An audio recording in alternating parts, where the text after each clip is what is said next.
Hello, Angie Arkin. How are you?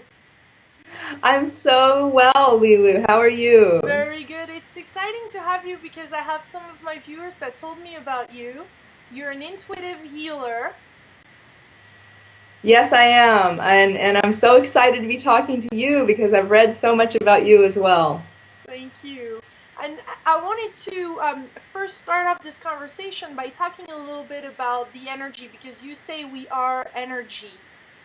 So it Yes. looks like we have this body, but we're actually energy. Can you tell us more about that?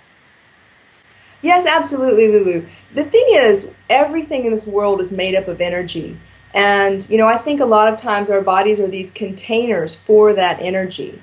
So that's why all the things that we talk about manifesting our own destiny and creating prosperity are really possible because if we're energy, and say, for instance, prosperity is energy, then manifesting energy is actually just getting in alignment with that prosperity. Does that make sense? Yeah, yeah, but what does then what actually makes that our energy is not aligned with the energy of what we truly want? What is that block? Because you work on that as well, I think. Yes, I do. That's a great question, actually.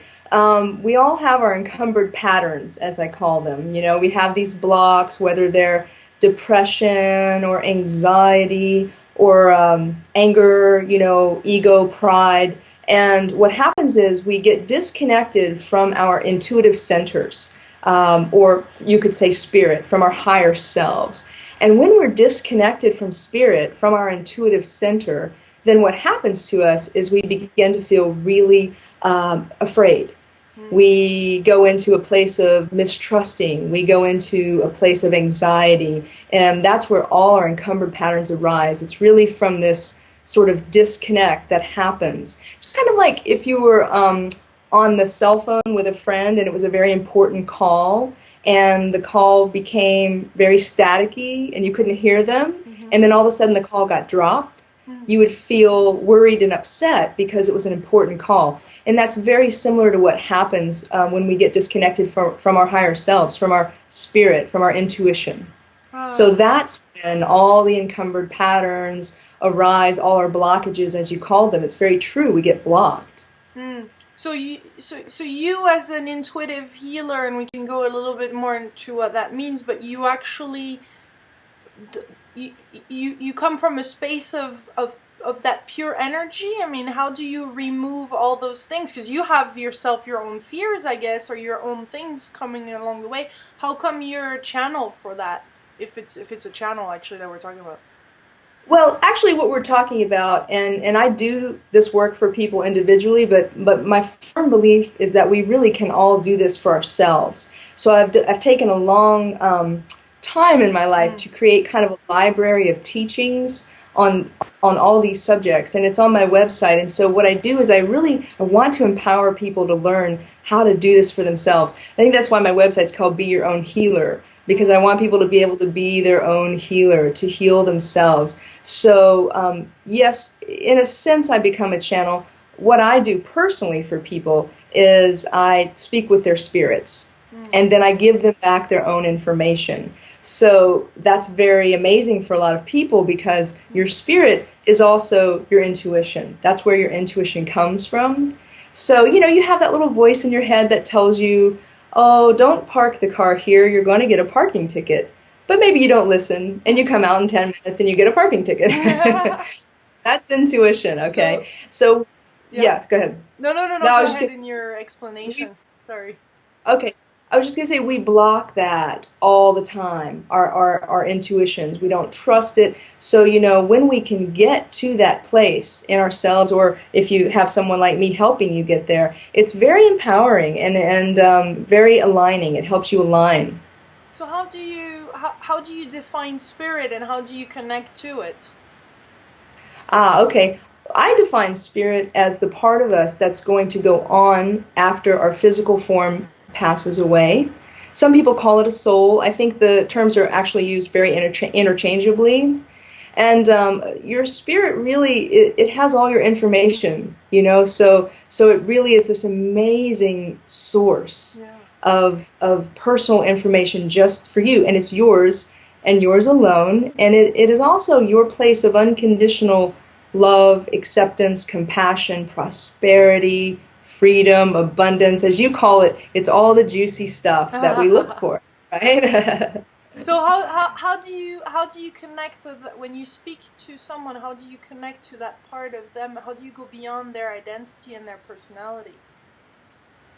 Well, with their permission, I can access their spirit. It's really just a matter of having their permission. I think that's the piece for all of us when we're. And I was watching your some of your 100-day Yeah, challenge people that have done it and made their videos, yeah. and I was very impressed. I was very impressed with everyone because no matter what was going on for them, they were all really trying to feel better.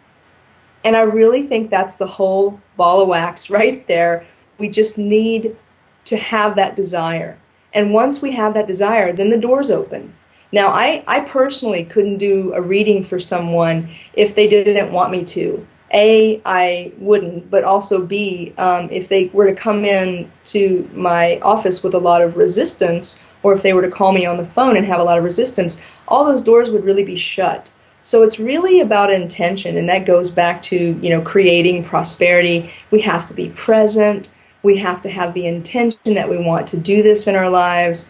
We have to appreciate what we already have, and then look at our proper motivation. Make sure that we're in alignment with ourselves in order to create that prosperity, for instance. And this is really no different than creating prosperity. You're creating the prosperity of your self-healing by having a reading. Does that make sense? Yeah, yeah. And what I hear too is the permission aspect is very important, to give ourselves the permission, whether it's Mm-hmm. you to have our permission to do the reading, or to ourselves.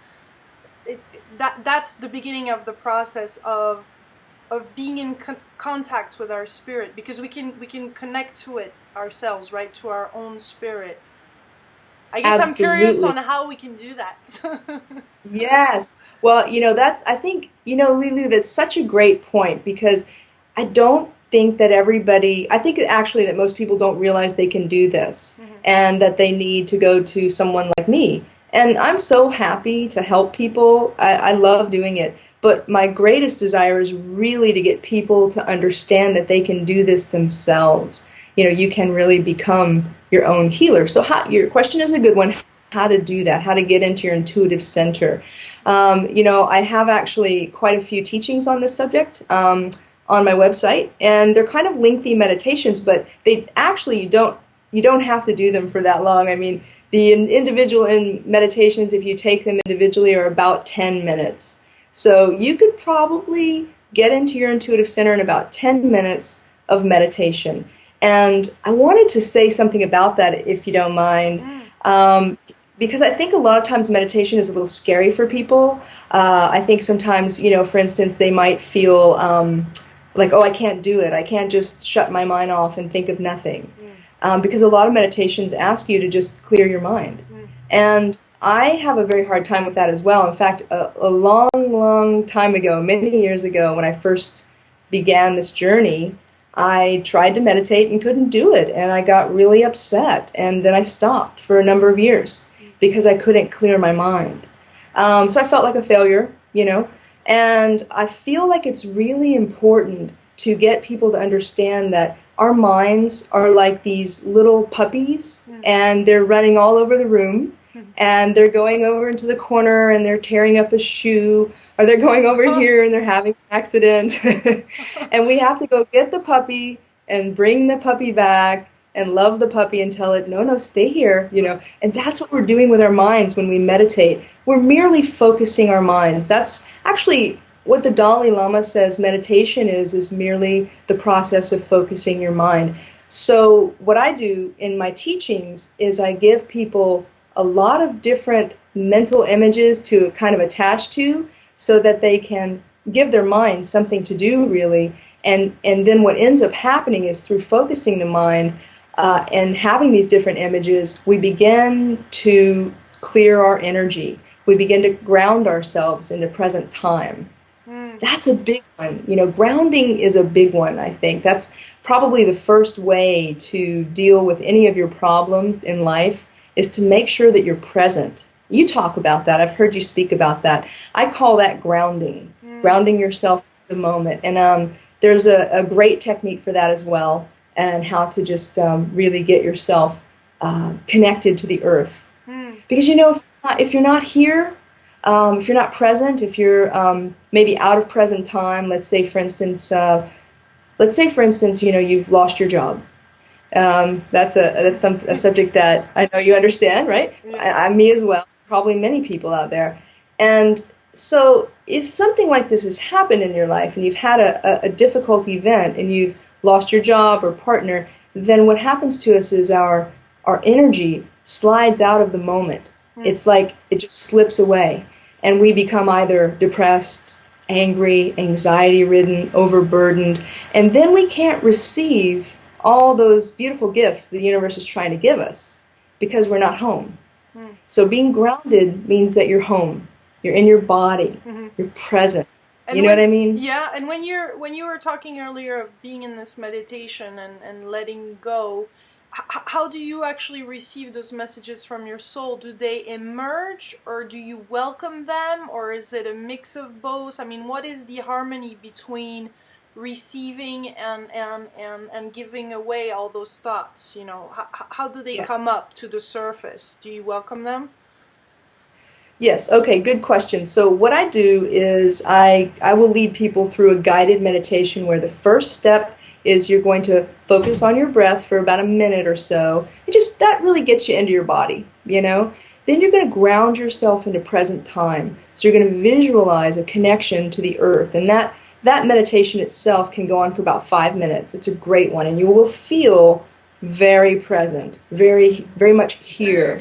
And people recognize that feeling of presence as a feeling of being at peace and clear. Like all of a sudden, all the things that were bothering them throughout the day have sort of gone into like background chatter in their mind. And they begin to be much more at peace. So that's what grounding can do for you. It really brings you into the moment. And your grounding cord is really your stance in the world. You know, it's how you see the world and how the world sees you. So that's kind of nice. It's the foundation for your house. Once you do the grounding cord meditation, then what you're going to need to do is call back all your energy. Because, you know, let's face it, our energy gets scattered throughout the day. We're trying to multitask, and we actually think that works, but it doesn't. So, you know, there's a meditation for calling back all your energy. And that is an amazing feeling of just being absolutely filled with yourself. Kind of like saying welcome home to you, you know? And then I would say probably the next best step would be to get into your intuitive center. I do a meditation where I teach people how to close down their analyzers. That's that analytical part of your brain. And it's wonderful, but it's not always that helpful when you're trying to meditate. Have you ever been in a meditation and thought, all of a sudden you're thinking, did I unplug the toaster? Did I leave the oven on? What am I going to wear tomorrow? That's your analyzer. It's that errant puppy I was talking about. It wants to run around the room and just check out everything.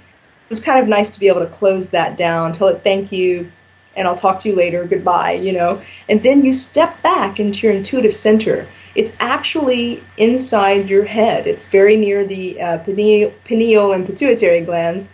And Where is that gland? It's in the center of your head. Your intuitive center is right. It's not at the top, and it's not in the front. It's actually in the middle. Okay, and it's a place where you can directly connect to your spirit, to your soul, to your intuitive self, your wisdom state. Right? It's not from the heart chakra. No, it's really not. I mean, you know, it's not to say that you can't get some intuitive answers when you're in your heart chakra. I'm sure that's completely possible. But when you're in your intuitive center, what happens is your intuition is going to always be the first thing that you hear. Now, the second, third, fourth, and 99th thing you hear is going to be your analyzer, right? So that intuition is so present and so ready to be there that it almost comes in before you can finish your question. But some people feel it in their guts. Some people feel it Yes. different parts of their body. So are you saying Yes. you're supposed to hear the real voice is coming from here? It's not really a supposed to. It's more of just a technique that's pretty accessible. I absolutely feel that if you feel a gut feeling or if you breathe into your heart and you get your answers, keep doing it. This is just one other way to do it. And it helps people because it helps you focus your mind on doing something while you're meditating other than just trying to think of nothing, No, which that's really isn't. interesting. It's the first time I hear that it could be located here, so I'm curious to hear more about that and why it's coming from here. Yeah, I think it's just it can come in, this is a place that it can come in. And then of course, once you're there and you're hearing your intuition, you can begin to move to any center that you like. And when you said people often get feelings, gut feelings, that's very true. That's called being clairsentient, when you sort of just feel your answer, right? Maybe you get goosebumps when you know something is right, or you just have that gut feeling. And as you know, clairvoyance is when you see your answers. You may see a picture, that's an intuitive answer. And then clairaudience is when you hear your answer. Yeah. So we're all psychic, I do believe. We're all very intuitive.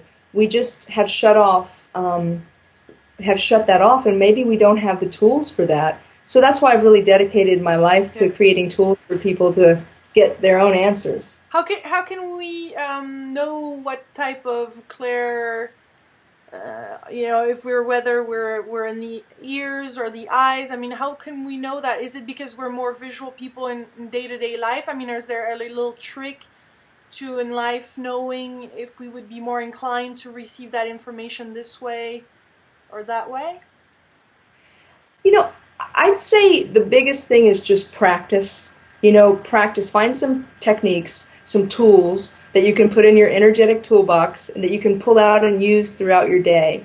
And then notice how you receive the information. I think that most people already know how they receive the information. For instance, how do you receive your information? Do you hear it? Do you see it? Do you feel it? Maybe you have all of it. Well, that's something that's why I'm asking the question, because I feel it can be tricky when you start listening to your intuition, where exactly it comes from. It's kind of, Mhm. I guess, a long process. Sometimes I just know, but it's kind of like received, and then, it would be interesting Yeah. to really know exactly where and how it's coming. I think the more I develop it, the more now I start to see colors and I see Yes. more things, but this is very new.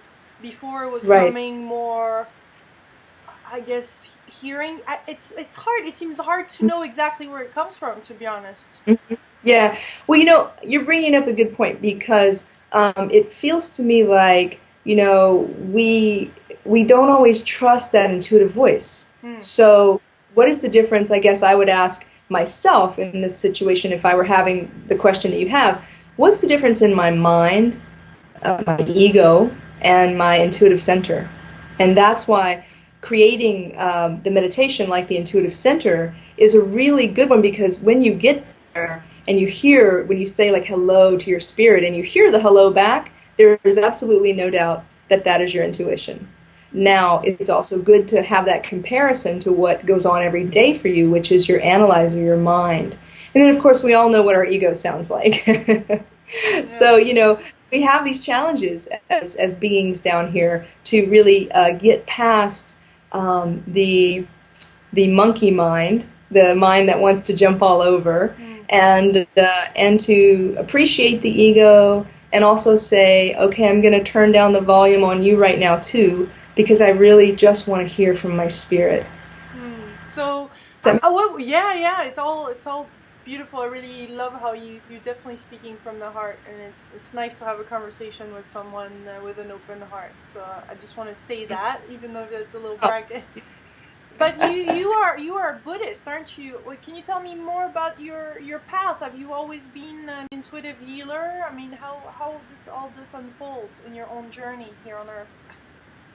Yes. Well, Buddhism is the religion that I personally tune into the most and follow, but that's been fairly recent, maybe 5 years. And that's my personal choice, for religion. I was raised Christian and appreciate that religion very much as well. And I've studied different religions as well, Hinduism and whatnot. And so, but I started as an intuitive healer about 12 years ago. Actually was a massage therapist at the time, and I found that I was getting information from people that they weren't saying out loud, but it was so loud in my head that I thought they were saying it out loud, and then I would say it, and everybody got really upset, and I didn't know what to do with all this information. It was kind of a barrage of information all at once. It seemed like the minute I started doing massage. So I found a teacher, a couple of different teachers actually, and they really helped me develop a toolbox, so to speak, of energetic techniques to deal with some of the information that was coming in. So sort of like I had this gift, but I didn't know how to use it, and it was beginning to kind of scare me. So the tools that I was offered helped me really create some filters so that I could filter out when I didn't want to hear information or when it wasn't appropriate, and then bring it in when it was. And that's just kind of how that occurred, you know. So I want to say, too, that this work that I teach is very non-denominational. It really, you can be of any religious background or belief and really do this type of energetic work, because it's kind of a precursor to all religion. You know, there's first the energy, right? And then we kind of give it a name. So we're just working with universal truths. You know, that's the other thing I wanted to say, Lilu. This information is universal, and it's for everyone. So, you know, I think that that's just really important to say. Yeah. Do you have a last message? I mean, of course, this is a beautiful last message, knowing that it's all universal and we can all access to it, and we're all one. But do you have a particular message, something that you would love to share or say? Yes, I think I would like to say to all the people that may watch this that you are really perfect, actually, and the way you are, you have everything that you need to have that picture of yourself that you've always dreamed of, and it's really just about you feeling empowered and learning how to use some tools to get to the place inside of you that has your information. And then asking for support from the universe in that, asking for support from the people in your life. And I think really it's about generating this heartfelt compassion for yourself and then offering that out into the world. Because if you do that, you give me permission to do that.